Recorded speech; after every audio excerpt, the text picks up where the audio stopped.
fun, but I just did something so egregiously wrong that Strongman has to make a video about me. Oh, wow! Daddy, give me more money! Welcome back to Strongman Personal Finance.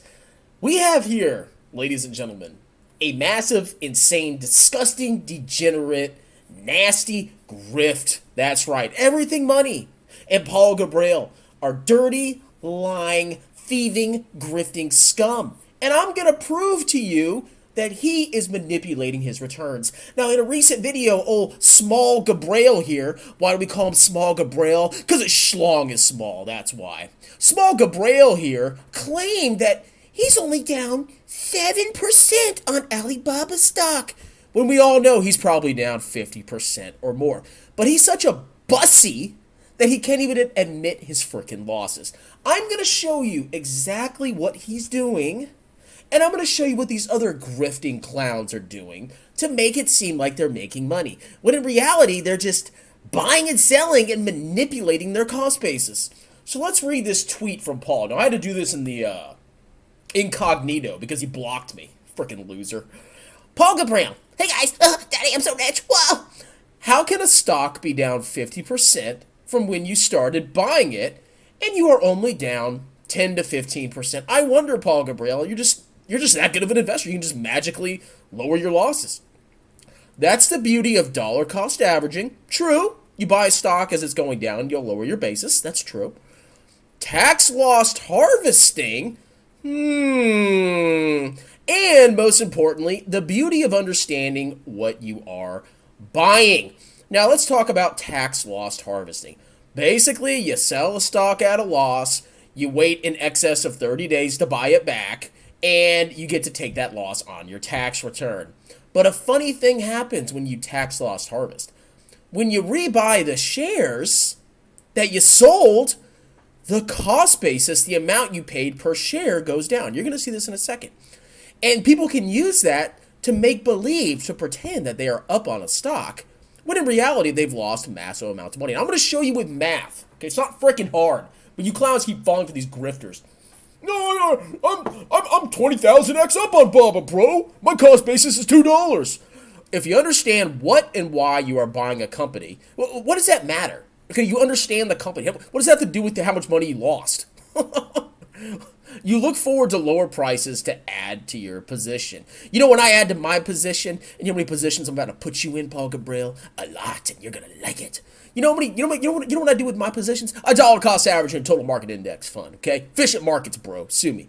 It decreases your cost basis, so when the market finally realizes the value, you will make any more. That's true. If you just keep dollar cost averaging into a stock like Tattooed Chef, you keep decreasing your cost basis. You can't lose money, right? If short-term price fluctuations bother you, stick to long-term ETFs. Even though long-term ETFs also have pretty large price fluctuations, and individual stocks can go to zero. You can be wrong. Buy them and forget them, okay? But talk about them every day. Got it. Okay, so this is what Paul Gabriel's talking about. Oh, I dollar cost average. That's true. You know, you can DCA and lower your cost basis. And tax loss harvesting. That's where the grift is, okay? So let's look. Let's see what old Small Gabriel did. So I made this little math presentation for you, okay? Let's see an example of how you can manipulate your gains and losses that you show to people. So in column A, we have action. This is what you do. You either buy, or sell, sell, sell, sell. We have the date of the action. We have the amount. We have the visible gain and loss. This is what you see or what you can show people in your brokerage statement. And in column F, we have your actual loss. This is the real loss, okay? Fake gain and loss, real gain and loss. Which one do you think they show people? So first, we're going to invest $1,000, okay? Because, you know, I sold my butt, I got $1,000. I want to invest it. Make sure you report that on your taxes, by the way. That is taxable income. So, I invest $1,000 on 1/1/2023. Then, the stunk drops massively. Oh my God. In the course of a month, the stock drops 50%. And you can see on your brokerage statement that you're down 50% and your actual loss is 50%. You put in $1,000. It's now worth $500. Now you sold it. Okay, so you sold the stock. You put in 1,000. You have 500. 50% loss. A month and change later, on 3/15/2023, you say, you know what? The stock really hasn't moved that much. It's not trading up and down. I made a mistake selling this. I'm going to tax loss harvest. I'm going to buy the stock back and be able to use the loss. It's outside the 30-day window. What happens? Now you've invested $500. You've rebought the stock. If you rebuy the stock for $500, what is your brokerage going to show as your loss? You buy it for $500 and it's $500 the next day. It's going to show 0%. That's right, because you started a new position. You reset your cost basis. But remember, you started with $1,000 and you have $500. At the end of the day, no matter what your stupid brokerage statement says, you lost $500. Does this make sense? So you buy the stock back, you tax loss harvest because you're such a genius. You save on taxes. Then the stock goes up to $800. Your brokerage statement now shows a gain of 60%. You're up on the stock. You bought it at $500. It goes up to $800. You sell it again.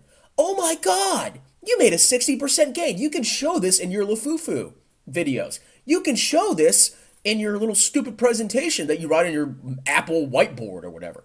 You're up 60%. But what is your real gain? It's actually negative 20% because you started with 1,000. You now have $800. This is your fake gain and loss. This is your real gain and loss. Does this make sense, ladies and gentlemen? People can manipulate by selling a stock and then rebuying it later. If a stock drops from $1,000 to $2, I sell it. I wait 32 days, 35 days, whatever. I rebuy it back at $2. And then it goes up to $4. Oh, I've doubled my money. No, you put in 1,000 and now it's $4. Okay, you're down insanely.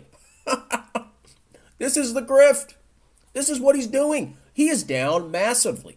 The amount of money he's put into this stock is a lot more than the amount of value that he has in the stock now. He is not down 7%. He's down way more. But because of the tax loss harvest, he's able to deceive you. Take freaking notes. Stop listening to these freaking clowns and have a wonderful day. Cheers.